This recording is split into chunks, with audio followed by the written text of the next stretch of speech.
You ready, Michael? Yeah. You ready? I'd like to call to order the public meeting of May 17th, Commission meeting in Port Bellingham. We'll start with roll call. Commissioner Bell? Here. Commissioner Shepard? Also here. Commissioner Briscoe's here. All three commissioners are present. Public comment. Do we have anybody signed up? No one signed up. Anyone online that's listening, unmute yourself and say hello. Once again, anybody online would like to give public comment? Hearing none, we'll move forward. No? Nobody. Yeah, nobody. It's sunny out, everybody's out mowing lawn. Advisory committee meeting schedules. The Bellingham International Airport Advisory Committee, the BIAC, is July 14th at 4 p.m. and that's Zoom only. Once again, Zoom only, July 14th at 4 p.m. The BIAC. The Marina Advisory Committee, the MAC, September 13th at 6 p.m. here in the Harbor Center Building Conference Room, 1801 Roeder Avenue, Bellingham, in person only. That will not be a Zoom meeting, it'll be in person only here in the Harbor Center Building. So, Carrie, if you please. Motion to approve consent agenda items A through H. Commissioner Bell, you have any? I have nothing. Commissioner Shepard? Nope. No questions for me. I have nothing as well. Carrie, if you please. Motion to approve consent agenda items A through H. Commissioner Shepard? Yes. Commissioner Bell? Yes. Commissioner Briscoe's yes. Carries 3-0. Brings us to an action item, Carrie. Yep, our one and only presentation is Noah Carlson, and she's going to give an update on the Jumped the Blaine gun. Marine Industry update. I like how efficient it is, though. Okay.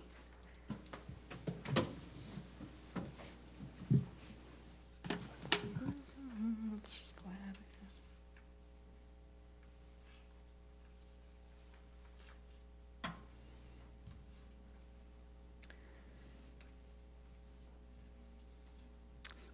Okay, it looks like my screen is shared.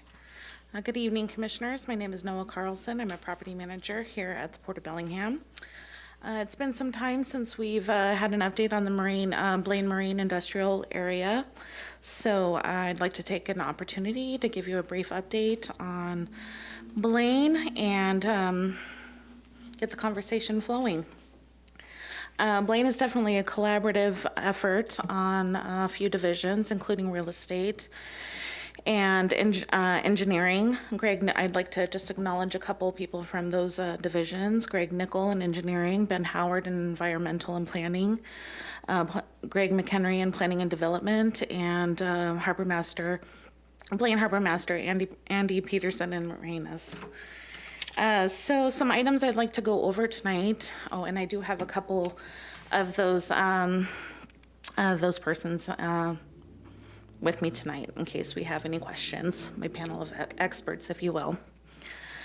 So a couple of items I'd like to go over tonight is some bulkhead projects that we've completed, some repairs and replacements, and some future projects that we have coming up, and the environmental cleanup projects, and the Blaine Harbor Access Improvement Project.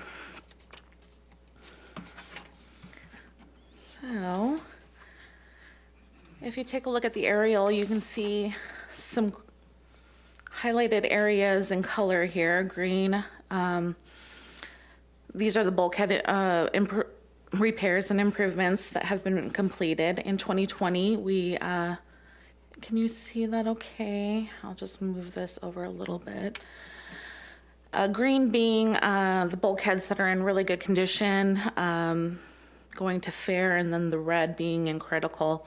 Greg Nickel can provide some additional information if we would like some better detail about those repairs and replacements.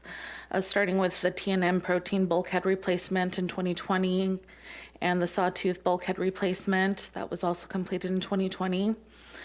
And down by the onboard marine and boundary fish, we did some bulkhead repairs along there, including the west side of boundary fish, all the way up to the north side, the north pier. No? Yes. The yellow, what does the yellow stand for here? Between the south? Yes. South pier and into boundary. Sure, Greg Nickel can give a little bit more information about that. Good evening, Commissioners. Greg Nickel, Engineering Program Manager.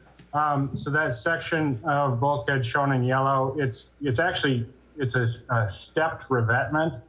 It's really just got a short section of timber bulkhead that's in relatively poor condition. I was actually out there a couple of weeks ago, and it is in poor condition. I don't know that it's putting anything really at risk. And it is primarily just a revetment. Okay, thank you. Hey, Greg, while I've got you, the boundary fish bulkhead, there were previously questions about that bulkhead on the corner and their ability to use that offloading space at the end of the dock there. Has that been solved? Can they fully operate in the way they expect there in the corner, or do we still have some repairs that need to be done? Are we referring to the onboard marine side? No, boundary. Okay, so the boundary fish side, we did repair work during the 2020 bulkhead replacement project that we grouted the gaps in the lagging. We had a previous condition assessment that had indicated that it was in worse condition back in 2017, but our consultant, as part of the 2020 project, took a second look at it. And the real issue was that we were losing material from behind the bulkhead. And that was because we were developing gaps between the lagging, and we corrected that by injecting grout. And so that corrected the issues with that bulkhead, and it's now considered to be in good condition, though it is an aging bulkhead. So that they can fully use it, I think was what Michael was asking. Correct. Correct. Okay, all right. Thank you. Okay, and then here in 2022, due to some heavy storms that we had during the winter, we did have to do some temporary repairs here in onboard marine space, and that's just to kind of hold tight until we have the environmental cleanup construction underway, and that's just in this area here. We did complete some asphalt and grinding and overlay over here by the north and south pier. We did complete that this year. And then I'll just touch on the environmental cleanup projects. We have Westman Marine Cleanup Project here in the Boatyard area. And we have that engineering and design going on right now in 2022 and 23, and construction is anticipated in 2024. Or excuse me, in 2023, pardon me. Yeah, are we going to start that, what time of the year? Ben, in 2023, I'm sorry, just you can just tell me. The fish window in 2023, so it'll be August. August of 2023. And water work. And then CK Fish Cleanup, we've got that underway, engineering and design in 2023, and the construction is anticipated in 2024. And then What's the status on our marine rail currently? Okay, coming to that in just a moment, yeah. On the list, all right. Yes, definitely, most definitely. So clarification, we're going to clean up in 2023 and reconstruct in 2024. That's what we've got. That's our time. For the Westman Marine, Yes. yes. Is that correct, Ben? Yeah. So for the Westman Marine project, Again, when you talk, you need to. yeah, sorry. So Ben Howard, Environmental Project Manager. So for the Westman Marine site, we're anticipating designing it in 2023 with construction in the in-water work window in 2023. So hopefully in August. So the construction is cleanup then, or the cleanup's in 2023? The cleanup construction was in 2023. So cleanup and redo all in 2023 Yeah. or 2024? Well, it would be the in-water work window for 2023, How long is that, Ben? so that extends into 2024. So August of 2023, how long can you work Till during that in-water February. window there? That goes through February. So August to February, we're gonna clean it up and reconstruct in that time frame. Yep, yep. Okay. The only. So that time period from the 23 into 24 is what we're talking about, 24, not August to 24. Yeah, exactly. Okay, very good, thank you. Okay. And then working alongside with the city of Blaine, we do have the Marine Drive development along here. And Greg Nickel, do you have a timeline, an estimated timeline for that? At present, there's not an estimated timeline, largely because that bulkhead is tied pretty closely to the city's project to redo Marine Drive. And so those schedules are going to be likely, not necessarily concurrent, but will be driven off of one another. Is there a time frame the city's gonna be ready to do something? Is it gonna be in this decade, or where are we at? That's a fine question that I don't have the answer to, unfortunately. So then we don't know when we're gonna start on that bulk at all, correct? I'm assuming because we don't know what the city's doing? Correct. Though we could start design now in 2023 if we choose to budget it that way. And then we have a project that's relatively shovel ready in the event that there's an opportunity for grant funds. What's the city's portion of that? Sorry. They're doing the road itself, and they're also, as my understanding is, they're also responsible for the revetment on the north side. Do you have an estimated cost of that? I don't at this time. It's pretty dependent on what the road decision is, if it's pedestrian only or vehicle traffic. Those greatly alter the estimates, but I mean, we've been talking about this darn section of before you road guys since came here. before I was on commission. And I will tell you, it is the number one question I get when I am talking with people from the city of Blaine. It is something that people would very much like to see worked on, and I just hate the answer I have to give, because I always have to give this answer of, well, we're ready to do our part when the city is ready to do their part. It's not a very satisfying answer for me, and it's not a very satisfying answer for the people who I have to give that to. So I would love to have something more productive to say. If that means we have to up our ante or really try and hold the city to a firm timeline, I think it's due. So I think that's a discussion for the three of us here. Might as well talk about it right now. Don't mind us. Yeah, you're on standby. Thank you very much. Cup of coffee? Greg, if I understood what you said correctly, we can do design and get stuff ready to go, so we'll be ahead of the curve a little bit when the city decides that they can put their boots on and get to work, or, I mean, I think that's correct. I think that's something we should think about doing, really, and get to it, and that'll put more, well, I at least feel that would apply more pressure to the city, is say, hey, we're done waiting here, let's go. I mean, they've got all kinds of projects they're spending money on, and to keep putting this one on the back burner, and I'm getting tired of that, because we're getting a black eye for it. Everybody thinks it's our whole road down there, and that's the questions we get. Why aren't you fixing your road? I've heard it for 5 years now. Yeah. And I keep saying, well, it's not technically our road, but the dock's ours, but the road is the city's. But I think if we can get the design done and get ahead of things on this so that we've got all our stuff in hand and done, that, Yeah. you know, and we should have done this a couple of years ago, maybe, I'm not sure, but I think nothing's getting any cheaper, we all know that.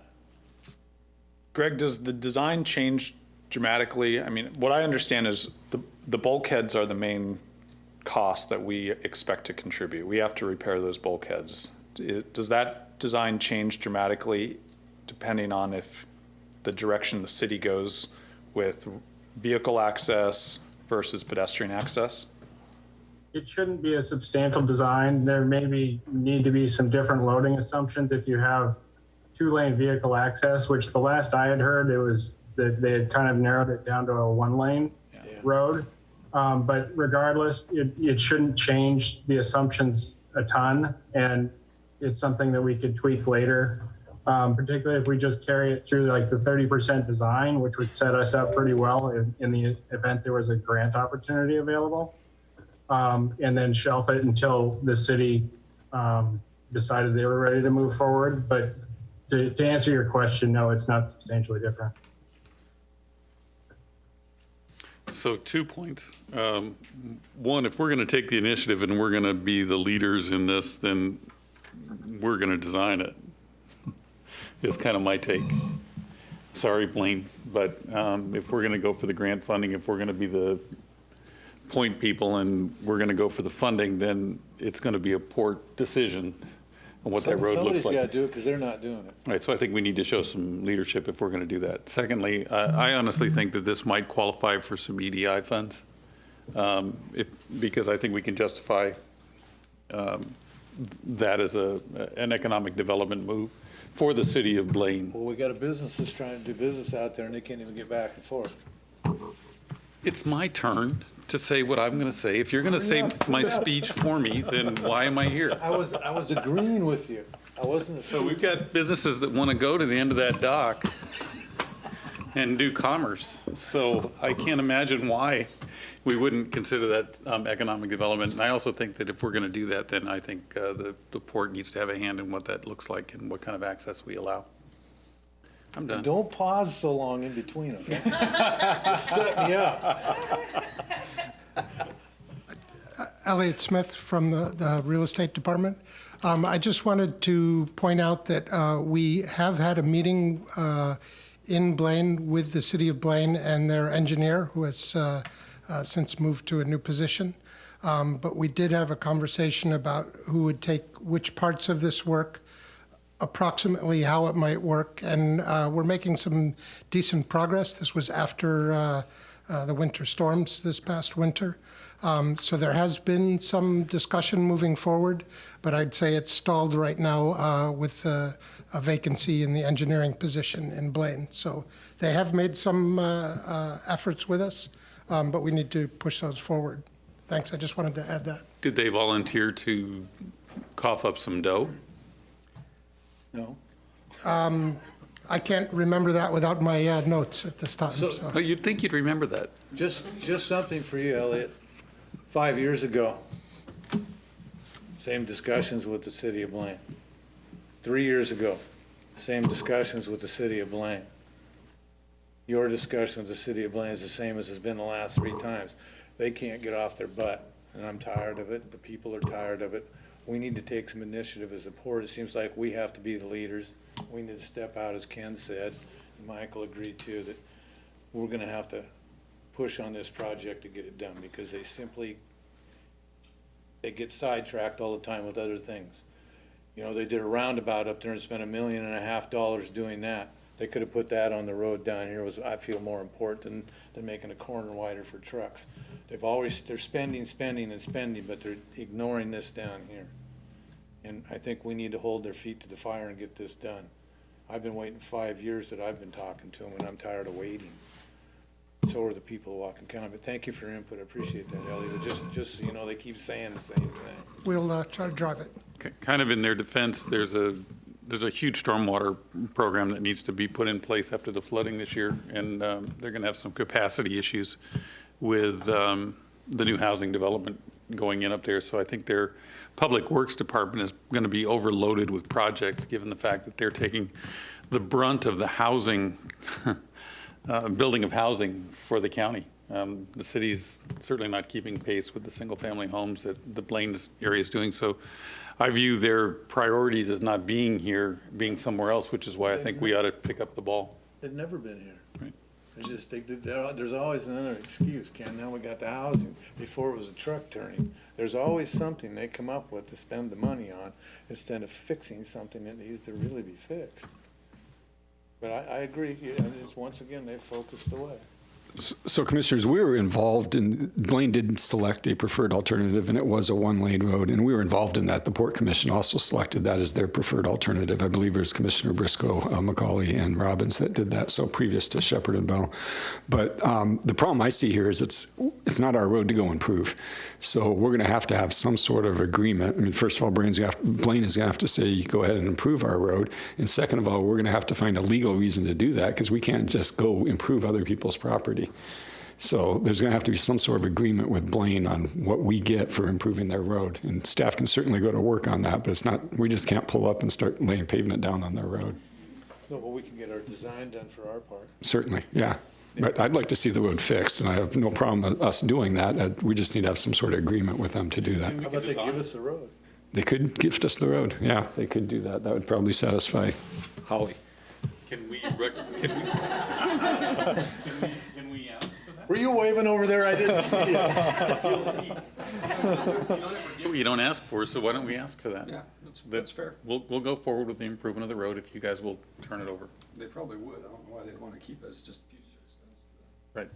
Well, Noah mentioned something about Marine Drive, or maybe it was Greg. Is there a upcoming road improvement on Marine Drive that's planned and that this might be wrapped into?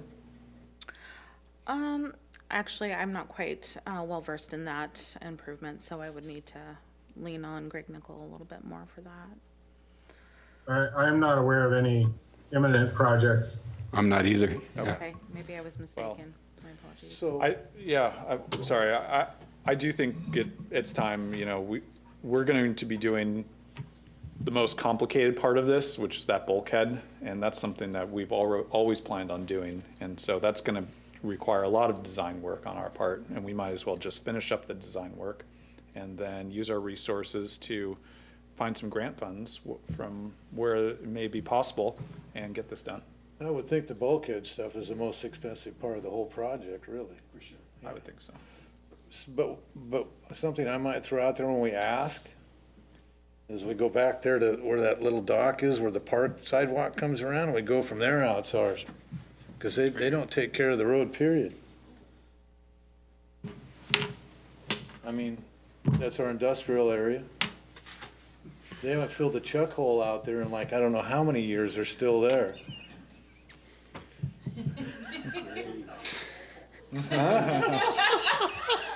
More stuff to take care of. Well, somebody's got to take care of it. No, probably, if we're going to take some road, we might as well take it in front of our industrial area as well. I take That all makes of our sense. industrial Yeah, area. that makes sense. Could you go to work on the price of gas too while you're? How big is that box he brought with him? Can we fill it up some more?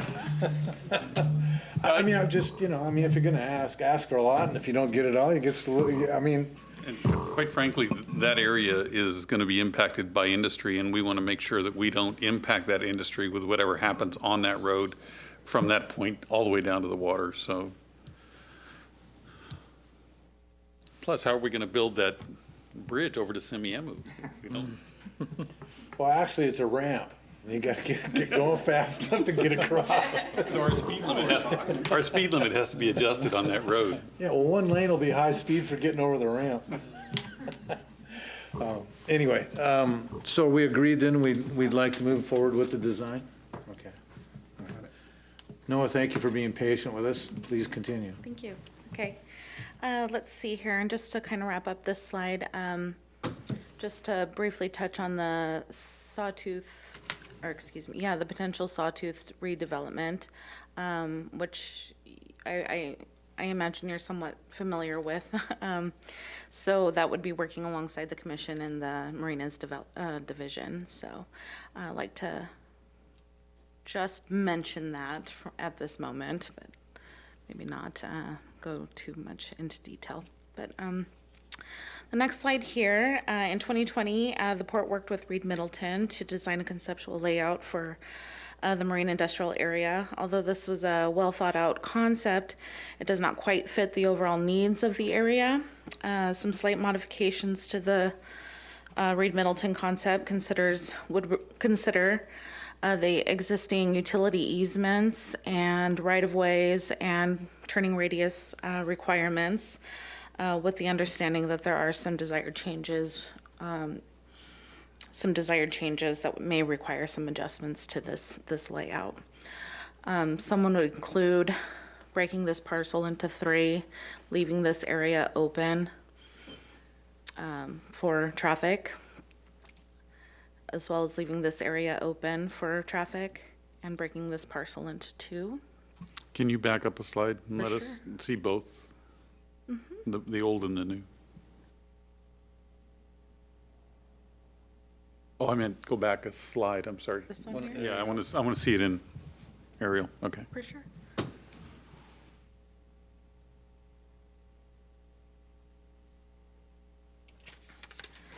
So what would really drive this piece and coming to a decision with the layout and the land use for this piece would be to inform the final design and implementation of the environmental cleanup projects, which are already in progress. So this is something to think about. Could you go back one more time? Sure. For that parcel 9 there, is that a dock there, that tiny little piece? Is that a loading and offloading dock? Yeah, it's the old Here? Yeah. protein guy? plant dock. And okay. So that's a usable tie-up that people could No, dock at? no. I don't, it's not even there anymore, is it? No, it's It's still still there. there, but it's an island. We actually had to disconnect that from the bulkhead when we did the bulkhead replacement, but we wanted to retain the mitigation credits. And so we actually did quite a bit of structural work to keep that standing, but it's a non-usable island. It's really just there for future mitigation. Okay. Same with that other little one that's over here. It's that one there. Yeah. And then Monkey Island. Yep. Yeah, that one up there. So, back to your next slide there, Noah. This is what Reed Middleton came up with, is what you're saying? This is what Reed Middleton came up with. I do understand that there are some additional changes that would be, that would need to be implemented. And this would be somewhat, well, somewhat revised version of that. So does that do away with McMillan Avenue It's never gonna work. altogether? No, this, Shirley and I talked about this when she was here. I think that, Shirley did Shirley have redo this? I think this is the one they did, she came back with. But I don't see McMillan going away. McMillan's still here in this. Did I miss a slide that McMillan goes away? Part of it goes here. It's basically the same as it was before, and it didn't work very well then, and I don't think it'll work very well now. Well, except they become real roads. They're improved roads. And you have McMillan going in on the middle. You've got Sigurdsson going in on the, I guess it's the west side. Right, but that layout like that never worked before. Everybody was in each other's way. And it creates a flow of traffic of we call them looky-loos, because it's a road. And when you're trying to work, forklifts running back and forth when you make that a road like that. And Shirley and I talked about all this, but Or would the idea to be to make the roads bigger? Because then we have to make the parcels smaller. So is the conflict here is well, it depends on what we're trying to do with these parcels. I'm not like the 10,400 foot parcel. I mean, so where that 10,400 foot parcel is, you should have angle back end parking for semis to load and unload there for both South Pier and Boundary Fish to not create a problem there.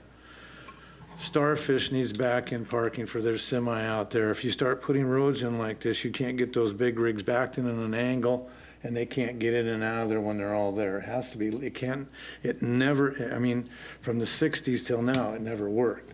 And if we do this same thing, it's not gonna work for the people there. They're gonna have, I'm sure you recall the complaints by Boundary that the South Pier was blocking off their truck for backing in. So, well, that's because he had to back straight in down Sigurdsson Avenue like that. You need to come on an angle. They need to come in about to where the middle about the middle of where she has the 317,000 there, that trucks need to come in there and be able to turn in towards the Sawtooth and back in on an angle into there to service those three pier, to North Pier, to South Pier, and Boundary. And correct me if I'm wrong, Paul, but you've been up there working. You've got to get those trucks in on an angle so they can get that ramp behind them and get a forklift up into them if they're going to drive up in the truck and load it. So get rid of parcel 3 and turn it into street? Is that what I'm hearing? Which is what it is now. When you look at that access road. Well, we're starting from back here at parcel 5. That's where most of the angle ends got to be. How are you going to service starfish? I mean, that's the question we got to ask them if they want the truck backed in straight, they want it at an angle, they want it on the south end of their property, they want it out in the north. But when your trucks come down Marine Drive and come in, they're going to swing right through the middle of parcel 3, okay, and come down and turn in towards Sawtooth and back in to the north-south and Boundary Fish. So you would probably leave I would say, what, half, Paul, of that parcel 3 and 4 towards Starfish? And then you would shuffle over, if you want more property, over towards the Tulalip building with your wide truck entrance right in the middle there. And have one lane in, not two. One lane, one big one in and out for them. So you gotta swing those rigs around in there, you need some room. I mean, they're pretty good at it, but, that won't work. If I could share my screen real quick. I think we may have the layout that you're talking about. Let me share it and see if we got close.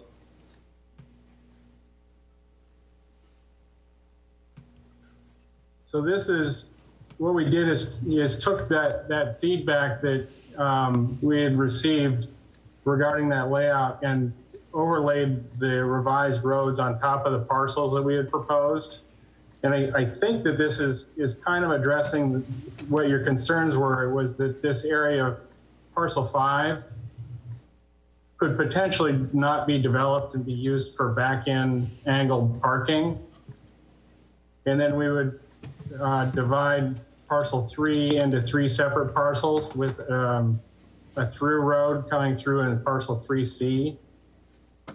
And then the wider road would be McMillan with Sigurdsson being reduced to a single lane potentially.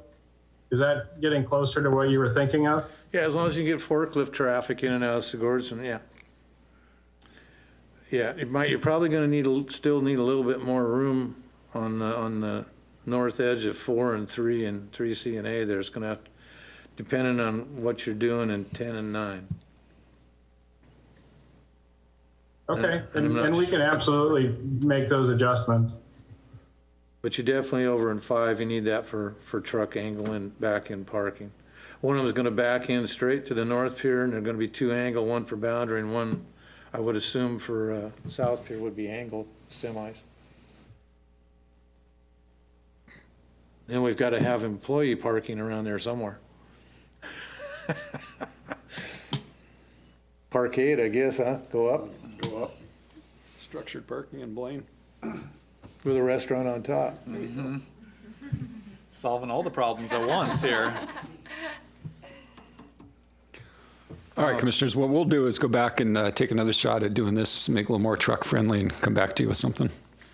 I might try and draw out what I'm saying so that it's more understandable than. Yeah, and we can get you some of these if you want to noodle on them and get you some trace paper or something.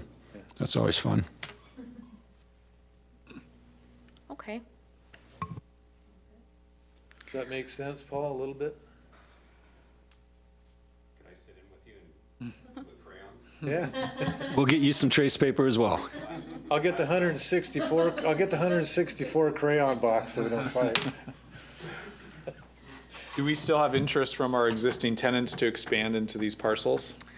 We do have some MOUs still in place, and I think this would be, now that we're starting our conversations again about Blaine, I think this would be a good time to touch base with the tenants and find out what their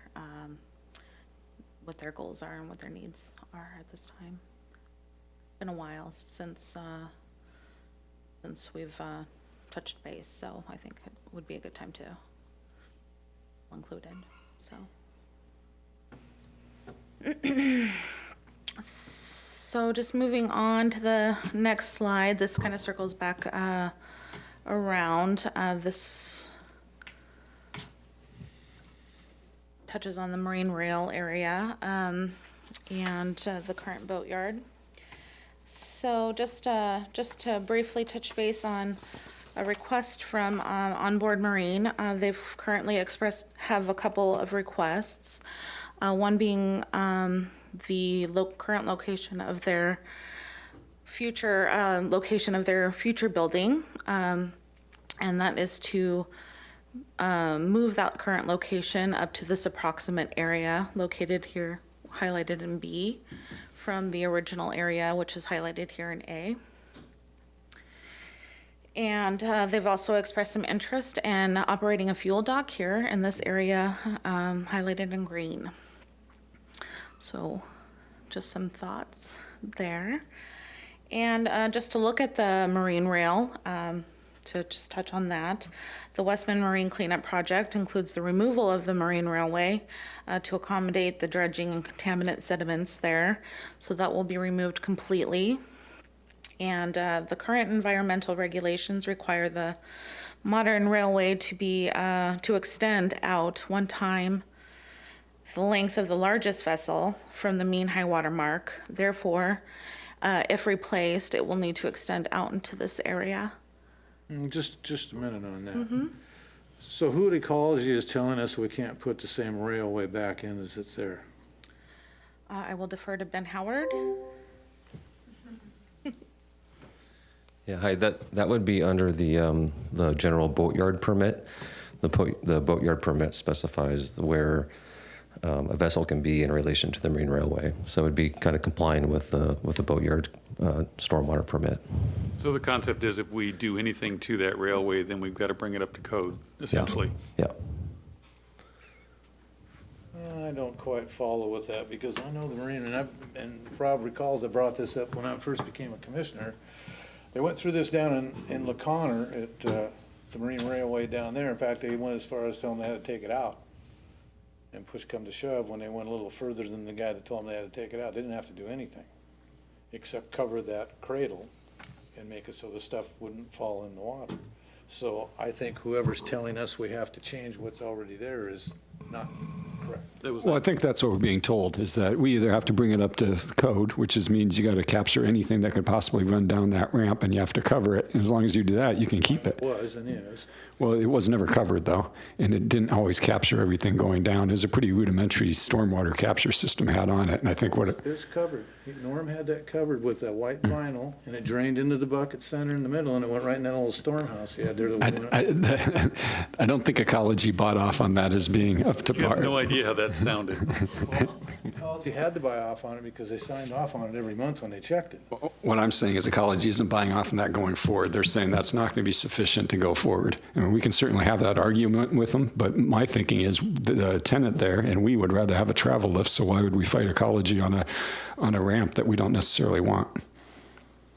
I guess it's the fact of clarification. Can they make us do that, or can they not make us do that?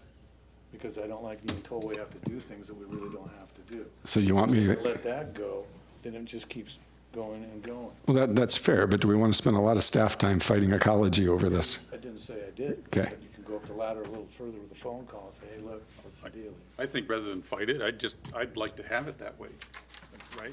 So it's not a matter of, are they forcing us, but is this what we want anyway?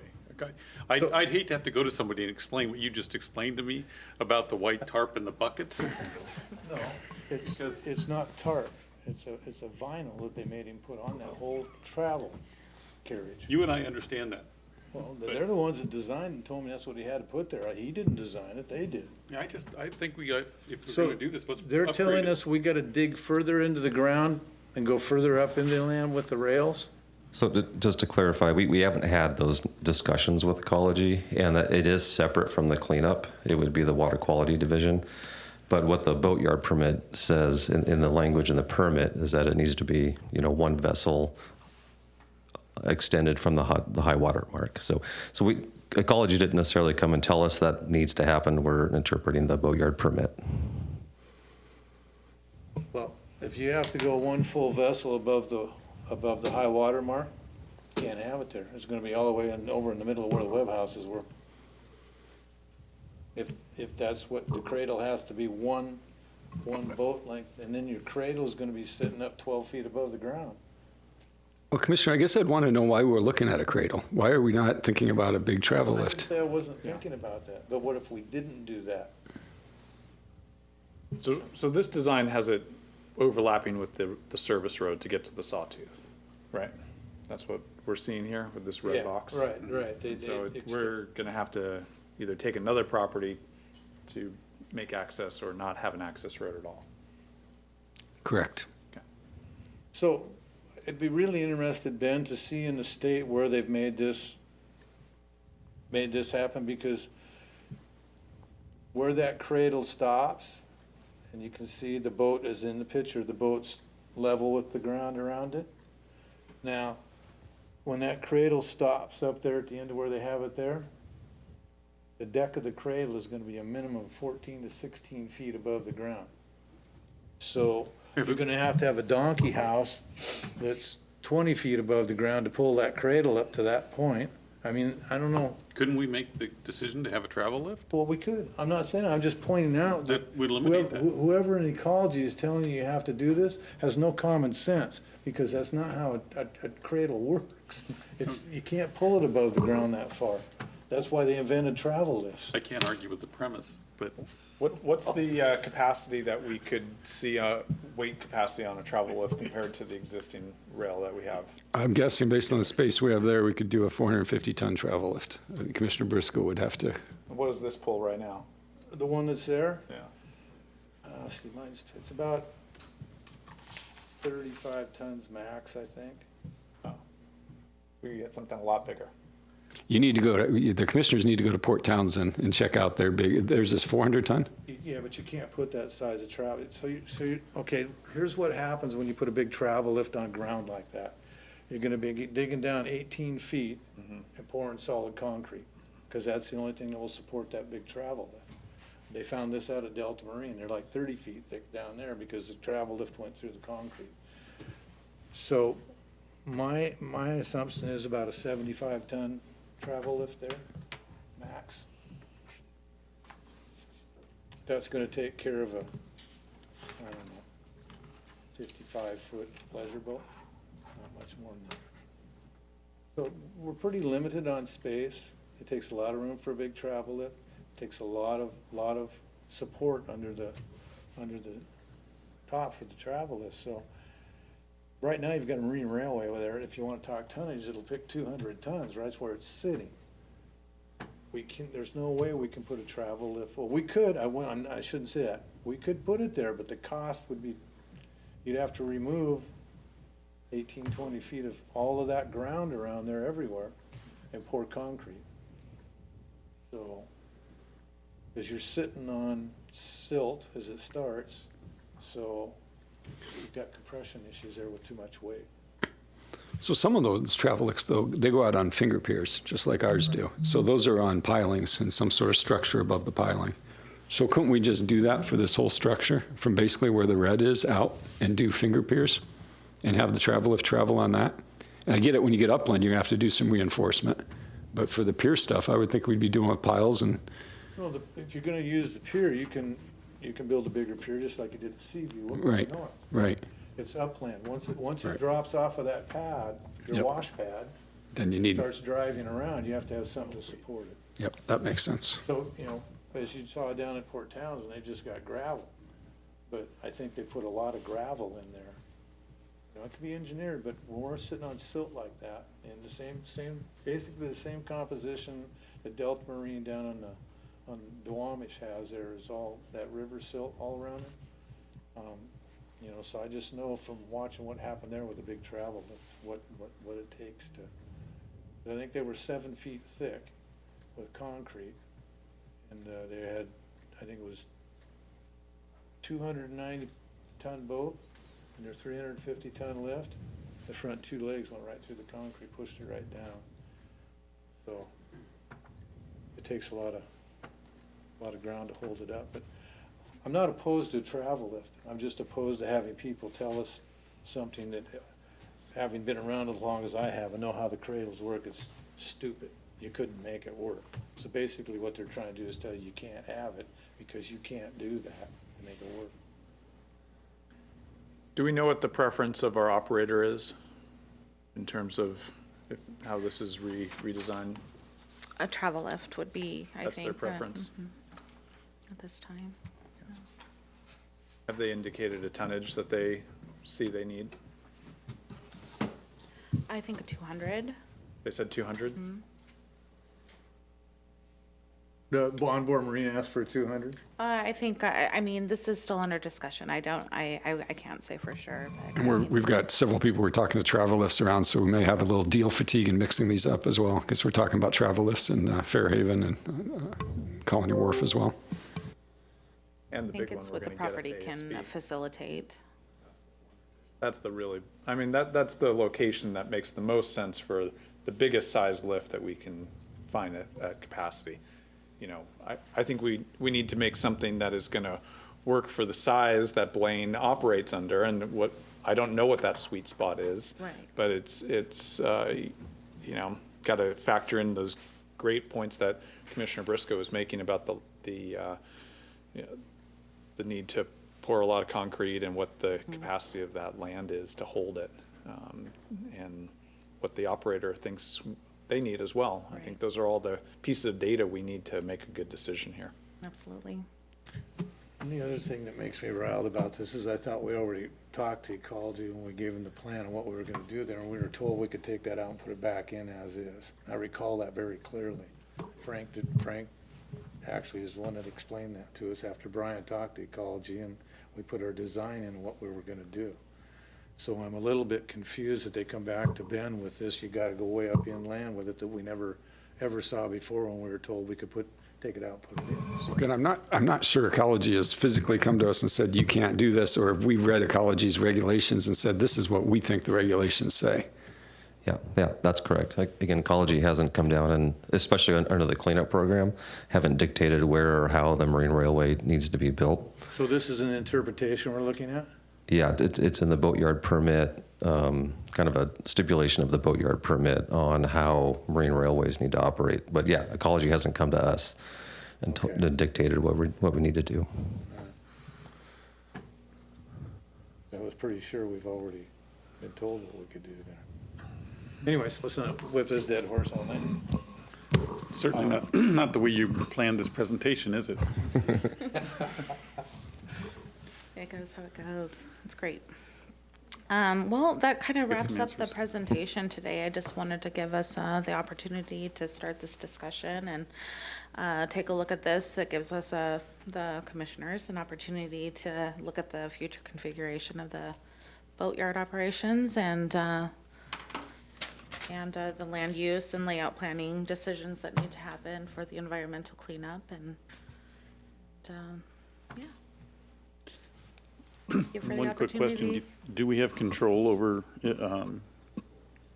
the zoning and the like if we take that road over? Is that still going to be under the jurisdiction of the city? Yeah, we don't ever, the only place we have any kind of zoning control is inside the fence at the airport. Anything outside, we don't have any control. We're at the mercy. Yeah, any properties we own, even our private streets, we own a couple streets. If we want to go weedo those, we have to get a permit even though we own them. It's kind of frustrating. We just like to go if we do them. Nobody ever owns property, somebody else has always got to say. Any questions? Yeah, can you talk to us a little bit about some of the upland stuff, like what the web lockers are?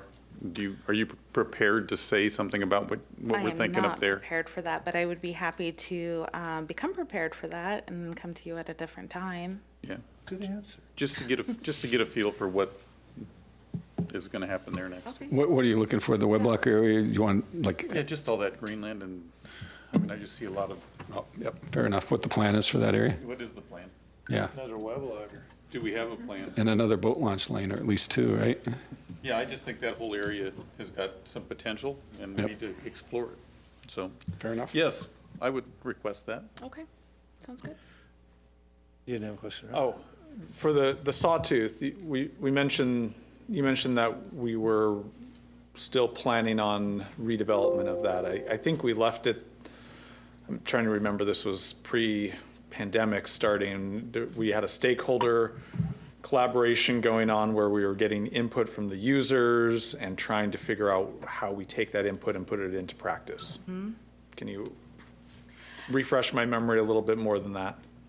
That's about where I'm at. I would need to kind of connect with the harbor master once more and Andy Peterson and just sort of get a little bit more information about where we're at with the last plans there. But I do, Yeah. I would So, just need so to the big connect to you picture about is that. we're trying to Yeah. make that space more usable for today's modern fleet. Exactly. And so it needs to be redeveloped, Mm-hmm. rebuilt to make that possible. Okay. I do know, I know that there's some not brief conversations, but there were many conversations about perhaps taking off the south portion and squaring this off, but I'm not sure where those conversations ended and if there was any plans to move forward with that, so I'd like to. Noah, I'm Yes, over here. Tiffany. Sorry, Thank see you. me, But Tiffany DeSimone, Director of Marinas. I can touch very high level briefly on where that stands. And you're correct. There were some charrettes done and some options put in front of the public. And that's kind of where it stands right now. I believe it's on our unfunded CIP list at the moment. So I can certainly do a little bit more work and refresh your memory and give you a presentation on where that stands at a future commission meeting if you're interested. I'd be curious just to hear what kind of feedback, if there was agreement on what users felt they wanted to see there. Sure. That would help us to understand how to sequence this next. You bet. I'll get it together and get it in front of you. Thank you, Tiffany. I have a question, so, back to the picture with where he wanted to replace the buildings at Onboard Marina. He wanted to move the building. So, is this the building he is supposed to put up? Is this what building we're talking about, or are we talking about his existing office buildings, or what are we talking about? That's correct. This would be the proposed building that is in the lease agreement. And the reasoning for putting it out front? Well, that would give better visibility, easier access to their customers, and better visibility. Right, in the Area A, customers would have to walk through the current boatyard, and if it were in the front of the boatyard, they wouldn't have to. It would just give them easier access to that, to their offices and. Yeah. Rather than having to walk through the boats and Okay, such. thank you. Do you know what the deadline was for them to build their building? It's, I believe it's 60 months, so I think they have until December 31st of 2025. 2025? And what would they use the space in A for if they're not going to build there? Probably to store boats. Yeah, More storage? yeah, just utilize the space as they're using it now. Storage and repair. They do repair on those They grounds. do repair there too. And is there anything currently where that parcel You B can is see right this. now? You can see this. This trailer here, which they've relocated to the front, which Oh, is okay. where. That's back there, where B is already.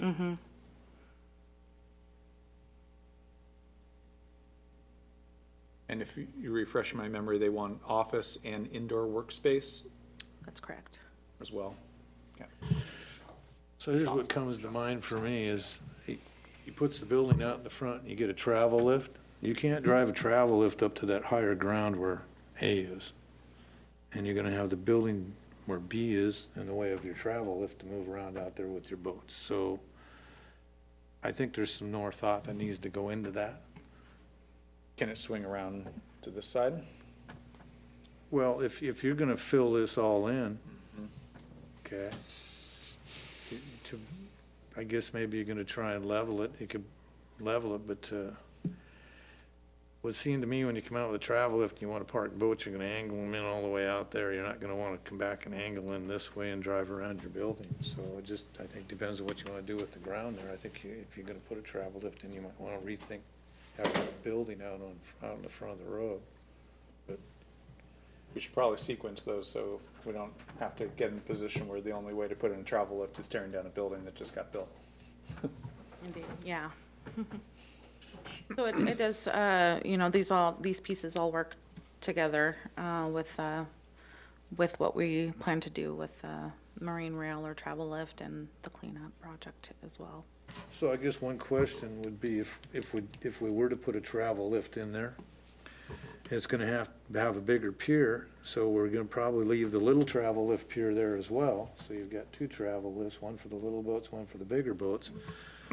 So your wash area is right there, right next to Building A. And you drive forward, stack your boats from the road back. So I mean, I'm not sure. I was going to put the travel lift finger piers into where the current marine railway is, You're gonna go inland? to keep from extending out into the harbor. That's what I was thinking. You already got that dock there already, though, that they use.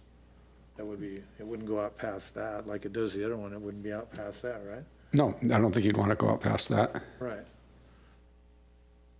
But it's a bigger travel lift, so theoretically you're going to have longer and bigger boats. So if you're not going out past that, then I think you're going inland farther with it. Yeah, just a little bit. Yeah. 'Cause if the last legs of your travel lift, if they're right at the back of the dock, you still got about 15, 16 feet of boat hanging over the out past there, so you really probably wouldn't have to go inland with you have to draw it all out. But anyways, so that he wants to move the building out to B instead of A. Okay.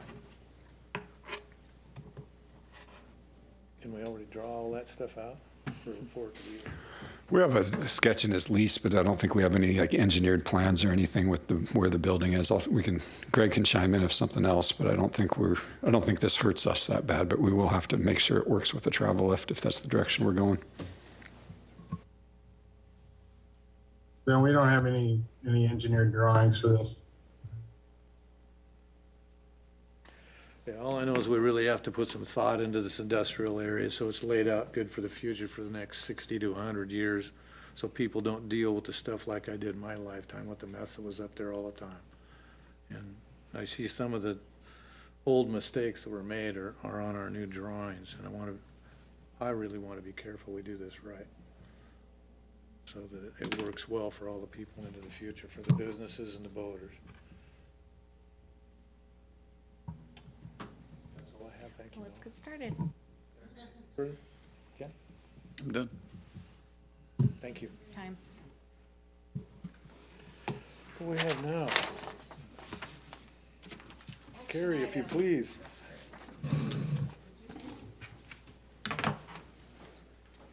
Motion to approve Resolution 1403, adopting an updated mortgage model superseding Resolution 1330 and make necessary language changes to the harbor rules, regulations, and rates handbook as described in the resolution. Tiffany DeSimone, Manager Marinas. Tiffany DeSimone, Director of Marinas. Commissioners, I don't have a formal presentation as I've given a couple, two before this, and then additionally in the MAC meeting. So what you have in front of you is an action memo for your consideration for the adoption of Resolution 1403, which is our mortgage model. I will be happy to answer any questions at this time. Commissioner Bell. I don't have any other questions. I think we've discussed this. Yeah, we've had a lot of discussion.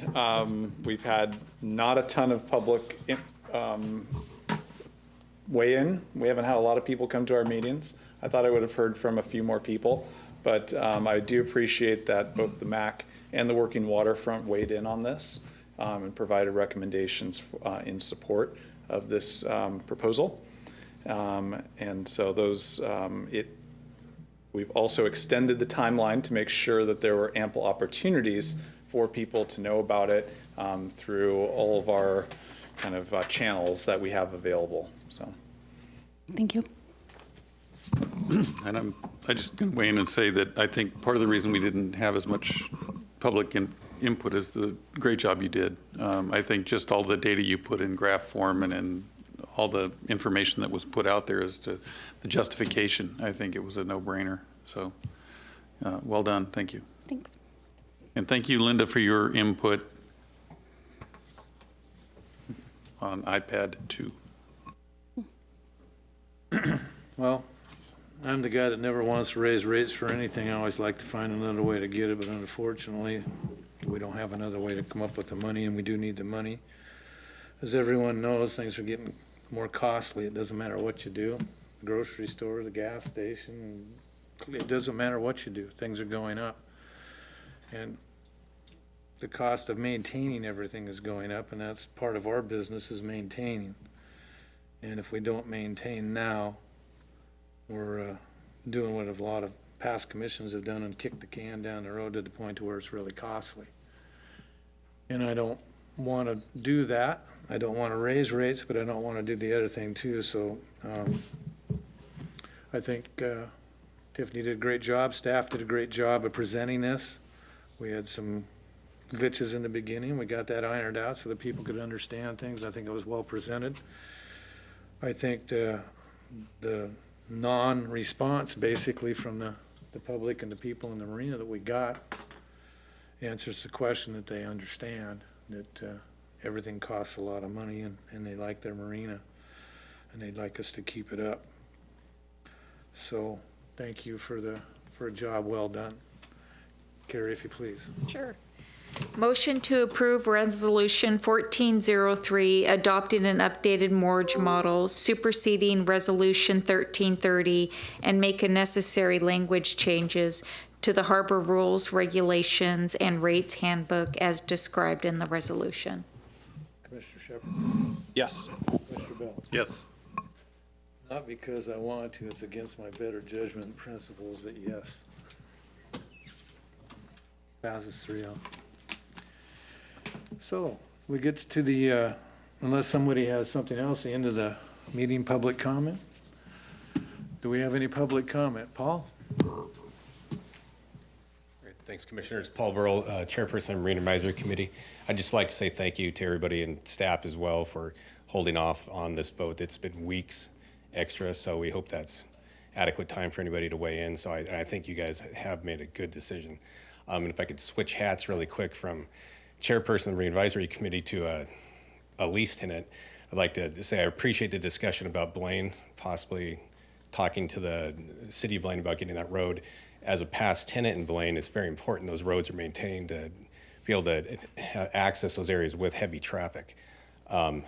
We have to have the proper tools, and if we're going to grow, with the potential for extra workforce housing in Blaine, it can be a very attractive area now for companies to move in with the ability to have employees up there. So, as well as the airport, if I could ever open the discussion, or if it's okay to open the discussion about possible air freight potentially coming in, that could be another piece to the puzzle. I know that's a discussion with Alaska Airlines as well, and freight being a tough one to move things in, but it could be another driver within the county. So that's on my laundry list. Thank you for the discussion.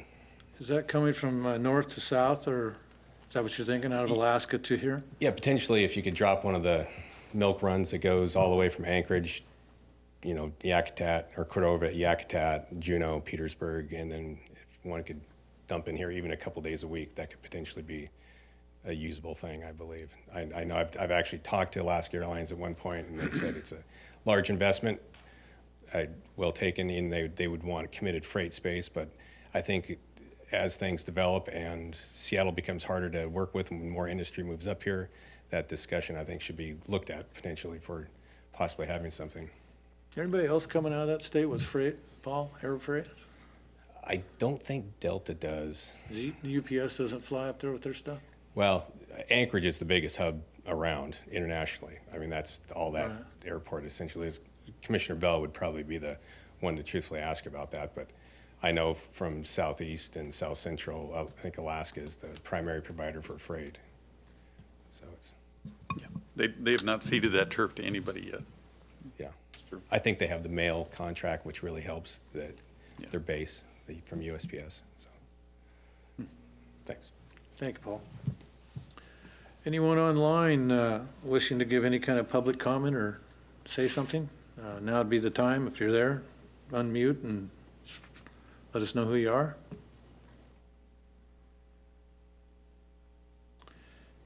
Hearing nothing, we're going to end the end of meeting public comment and go to other business. Commissioner Bell. And mine's just a brief report. Our Business and Commerce Committee has a subcommittee on housing, and it's an incredibly diverse group. Probably as diverse a group as I've seen in the county. Everybody from the right to the left, and every stakeholder you can imagine is involved in that. And they're about to, they gave a report at our last meeting about what their progress was and what the issues were. And it was quite an extensive document, everything from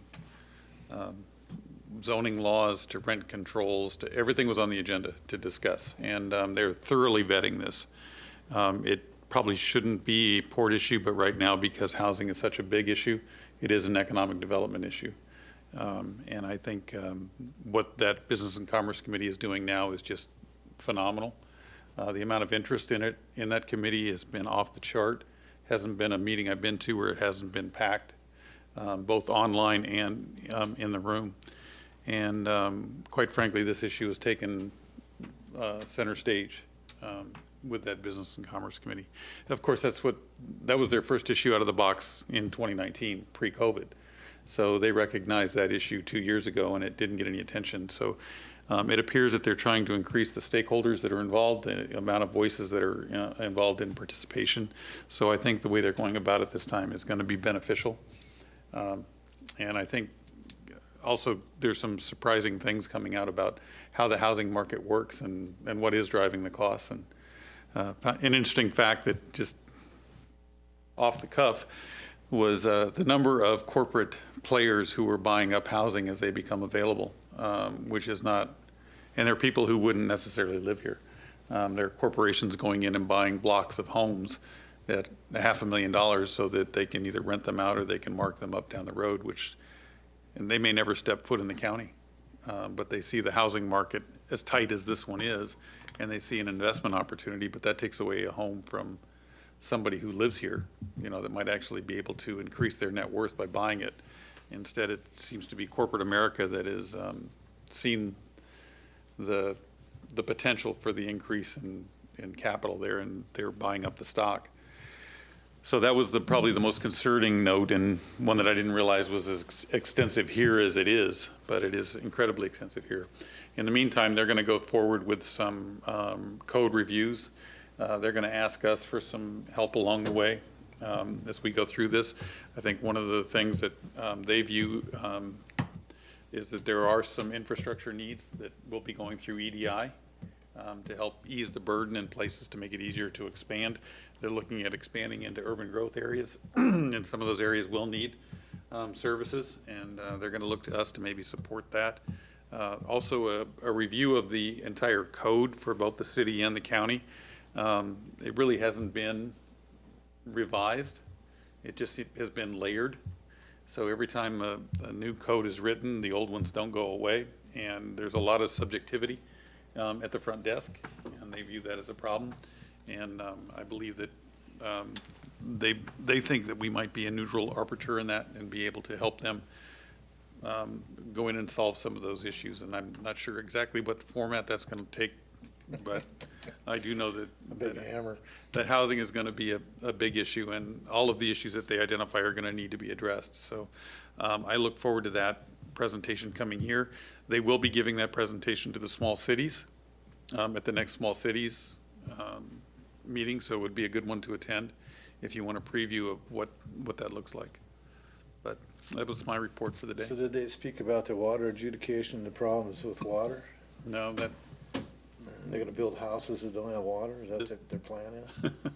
Well, I'm just curious. No, I mean, that didn't even come up. 1,000 homes in Blaine. I'm kind of curious where they're gonna get the water with what we heard at the pavilion over here about the adjudication process of the water. And I know that a lot of the water that goes into Blaine comes from Canada. It doesn't come from our country. So I'm I mean, hope everybody gets a house, but it'd be nice to turn the shower on too.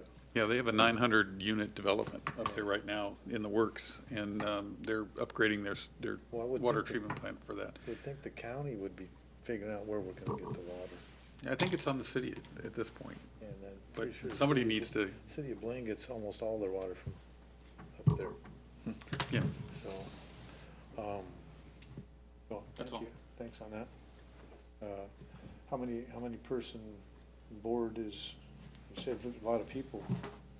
Oh, I forget how big the Business Commerce Committee is, but it's substantial. And the subcommittee is half a dozen to a dozen people, depending on who shows up.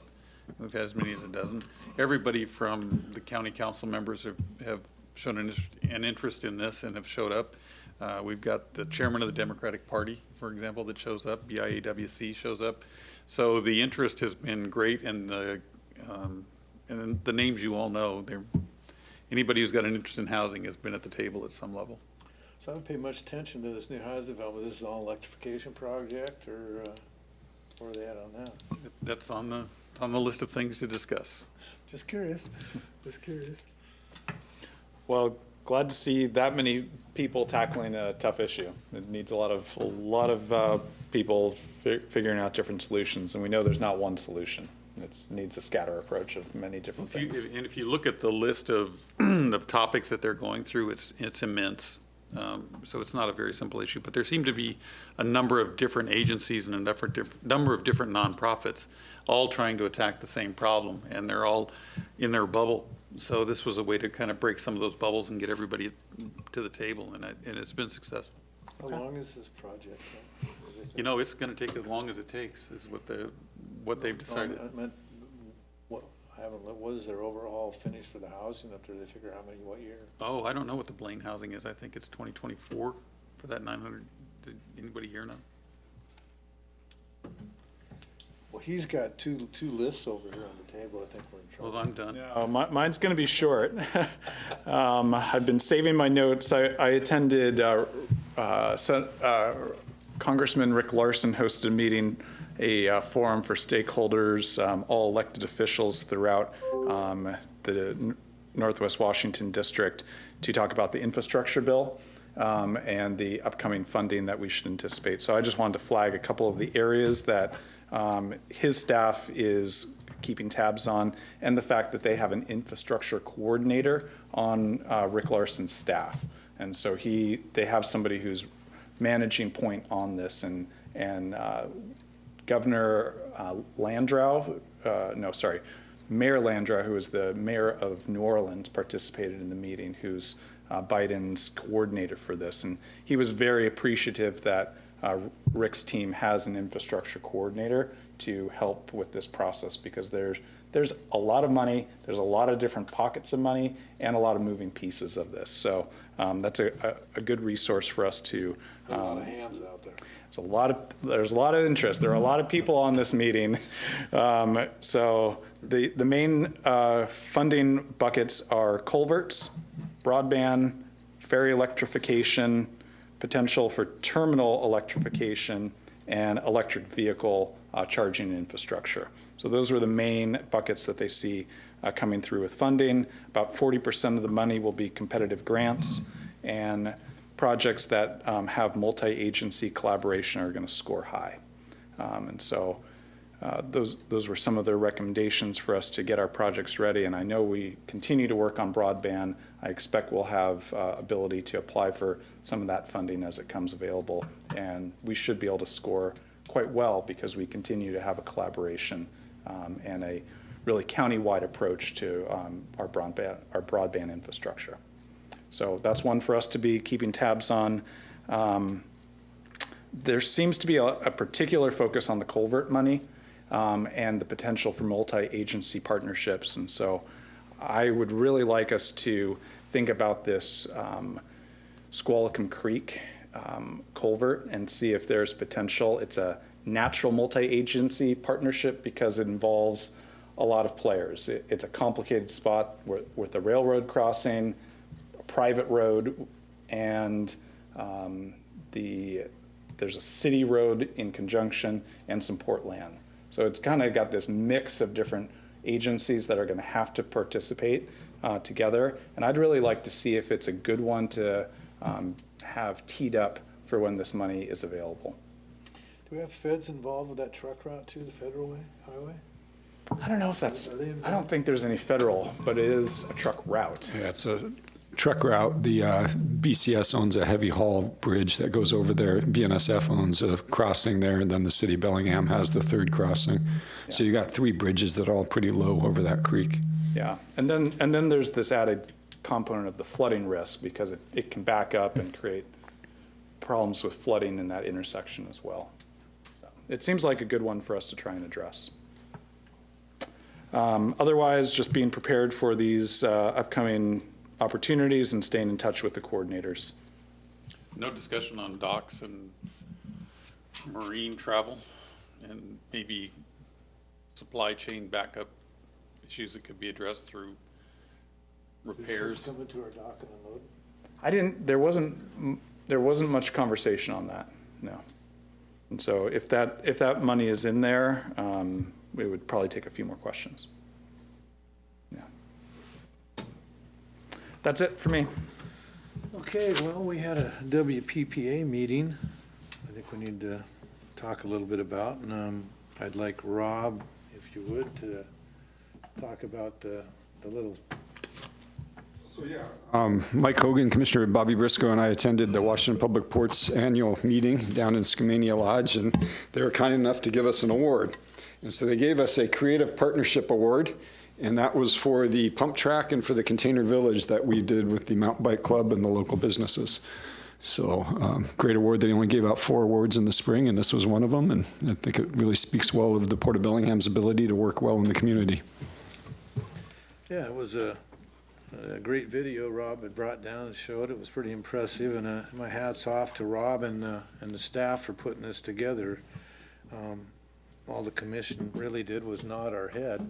All the work was done by everyone else, and well done, Rob. Thank you, Commissioner. It was the commission's direction that allowed that to happen, and it's just a great community partnership. The pump track, as we all know, has created a bunch of buzz in the community, and it certainly gets used. And 4 years ago, as we were building that, we were looking at each other thinking, is there 5 guys going to be riding this? And there's been more than 5. I will tell you, I presented to a group of 2 classes of 3rd graders last week about the Port of Bellingham, and I only had to mention the pump track, and I had every single child in that room, there were about 55 of them, jumping up and down with their hands raised, telling me how much they go to the pump track, and then the larger jumps that they want to see us build. Hey, we get that one in Blaine going. So every time I see a design for a new jump, it's bigger than the last. Yeah. So it's turned out very well. I know when Rob first came forward with this, and word kind of got around, there was a lot of people that were grumpy, and what are you doing wasting the port's money? You got to do something down there. And there was a piece of bare ground sitting there, and our executive director chose to do something with it, and we agreed, and I think it's one of the best things that's been done on that piece of ground down there in the last 70 years. People are using it, kids are having fun, people are having gatherings. I mean, it's worked out well, and I think it's only going to get better. I hope somehow that whether I'm here or not in the future, that they can work it into so that it's there all the time and it doesn't go away. I think that's really what we would like to do, is figure out how to do that. I know I would certainly like to see that. So some of the other stuff at the WPPA meeting was we have a big turnover. Things are turning over there. It's getting kind of revamped. We had some speakers that talked about some interesting things about how the job's moving forward with all the Zoom and the working from home and everything that's been done. So it was a fairly educational couple of days. Time wasn't wasted, and I think that as usual, the WPPA is moving ahead well for us, and a lot of legislative stuff. And I'm sure Rob can probably enlighten you more because he was in some of the other meetings I wasn't in. So. Yeah, I thought it was a very productive conference as well. WPPA definitely has some turnover going on right now with staff, and I think we worked through some of those issues. The executive directors are all going to get together on July 13th, 14th, and 15th here in Bellingham. So Bellingham will get some exposure from them. We're going to try and solve some of these problems. We're going to rent one of Drew's boats for Thursday and go see Friday Harbor and Port of Anacortes. We really wanted to go see Port Townsend on one of Pete Hankey's boats, but it wasn't being built here at All-American Marine. It's not going to be done by then. It gets done like a week later. So it would have been kind of cool to be on one of All-American Marine's boats. But we're going to do that on Thursday. Friday, we have a session in the boathouse, and we all get here Wednesday night, and I think we're going to go to trackside and just eat some food and socialize. So it'll be good to have all the ports here in Bellingham. And another note, we had the blessing of the fleet on the 7th of May in the new Fisherman's Pavilion. And Mother Nature blessed us as well with wind and rain right in the middle of the blessing. So the building was well welcomed by everyone. The elderly folks there had a place to get out of the rain. If we'd had to hold that blessing outside, we probably would have had a third of the people that were there. And so there was a lot of thank yous and well dones on the building, and I know there's a lot of people in Bellingham that believe that they need to get to it and get it done. Well, now's your chance, because it's your turn. So fill it up and keep it busy. And Tiffany and staff did a very good job of having things ready to go for the blessing. So other than that, I don't think I've missed anything, have I, from our events? And I think we're good. Yeah. Go ahead, Carrie. Yeah, I just want to do a quick shout out, public reminder that the Marine Trade Industry Job Fair is going to be this Thursday, and it's going to be at the Pavilion from noon to 4. And we have 34 businesses participating. And I've been working hard to try to get folks there, so. And it sounds like there's going to be some seafood there. It'll probably be pretty good. Is that correct? Yes, so Trident Seafood, it donated some salmon jerky, and they're going to have samples there for everybody. And then Bellingham Cold Storage is going to have a boat docked over here, and for interested folks, they're going to give them boat rides to their facility, give them tours, and then give them a ride back to the facility. And the Working Waterfront is going to have some fun rope tying demos, and there's also the Working Waterfront is going to do some sea shanties to kick off the event and to close the event. So there's going to be a lot of fun stuff going on. That's great. As usual, the businesses on our waterfront in Bellingham always come through, as well as the businesses uptown. They come through to help sponsor these events so that everybody gets to have a little taste or a drink of something, and it's usually good. So if you're watching this, or if you know somebody can pass the word, make sure that they can come down around noon on Thursday to the Fisherman's Pavilion and see the new building and have some tastes of the ocean, see what the food tastes like. I would like to say that thank you to all the volunteers, fishermen and the volunteers, the people and the businesses that donated for the blessing of the fleet, the food and the beverages and the time spent cooking and cleaning up. It's always very well appreciated, but sometimes the thanks doesn't get out there like it would, and I'd like to pass that to everybody that helped. Thank you very much. Mr. Bell? Yeah, I just want to say thank you, because I don't think we would have had as many businesses there if you had not put the time, energy, and effort that you did into it. So all credit to you. And I just hope that the community shows up, right? We have a lot of people out there that need work. You brought the I was on the fence till she said there was going to be fresh fish. She said, Fell right on that side. he said 34 businesses. That's a big deal. Yeah. And Yeah. we know that we have employers that need employees. So we just need to get the word out. So thank you for your effort. Yeah, I've heard from a couple of businesses in the harbor who are very, very appreciative, and they're planning to be there, and they're looking forward to getting some new employees, fill some spots. I think we're supposed to have a little sun, so probably fairly warm on Thursday. Thursday at noon. Well, tomorrow's got a big storm blowing in, so hopefully it's supposed to clear out by then, but you know how that can go. Good, I think. It'd be good. Yeah, Thursday it's supposed to stop raining at 11 and be partly sunny, so we're hoping that that pans out. All Well, if it's not, you just catch the lightning bolt and throw it right back. Sounds good. Anything else? Anything else? Meeting adjourned.